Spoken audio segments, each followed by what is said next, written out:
बालो सो मैं तुसां दोस्त नबील अल्ताफ ते तुसां तकने अपना यूट्यूब चैनल नबील्स एंटरटेनमेंट। ते जनाब अज मैं तुसां की दसां चढ़ोई ना एक ऐसा इलाका जड़ा अज तो पहले शायद ही तुसां सोशल मीडिया पर या होर किसी भी प्लेटफॉर्म पर तकिया उसी क्योंकि इलाका काफ़ी जी मेन रोड है उस तो दूर है और रोड बहुत ज़्यादा कच्चा होने की वजह तो कम लोग इधर इस इलाके चशने रहे। तो कुछ दिन पहले मैं पिंड पहल ने वीडियो शेयर की थी नाल खान के खुटेड़े ने उस वीडियो की बहुत ज़्यादा पजीराई मिली और वो तकने तो बाद काफ़ी सारे दोस्त अखबाब सन अमराला तो उन्होंने हमारे नाल कॉन्टैक्ट किया जी कि अमराला ने जी वीडियो है तो प्लस जी सल्योट है उसकी वीडियो उस शेयर करो। बैरून मुल्क मेरे जो दोस्त भाई उन्होंने आज मैं जाना पे अमराला तो अमराला ने बनाने वीडियो तो रस्ते एक लब्भी सही ताऊ और। हाँ जी चाचा क्या हाल है? जी तू सुनाओ क्या हाल है? जी ठीक ठाक। क्या ना चाचे ना? ताज ना ताज ना कुत्थे रहने हो? सल्योट।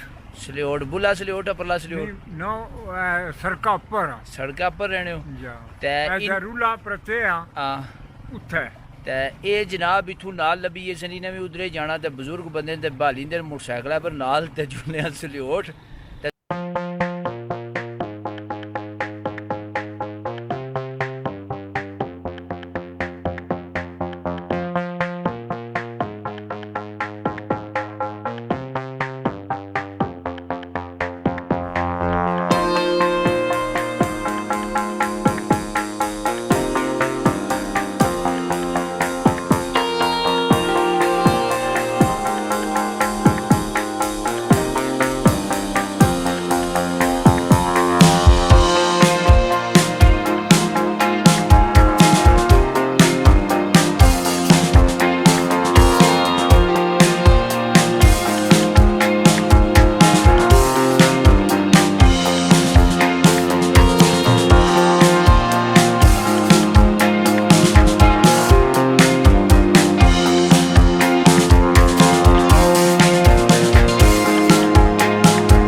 सेहत भी है सब। जी तो दोस्तों पहुंचे हैं हुण अमराल ते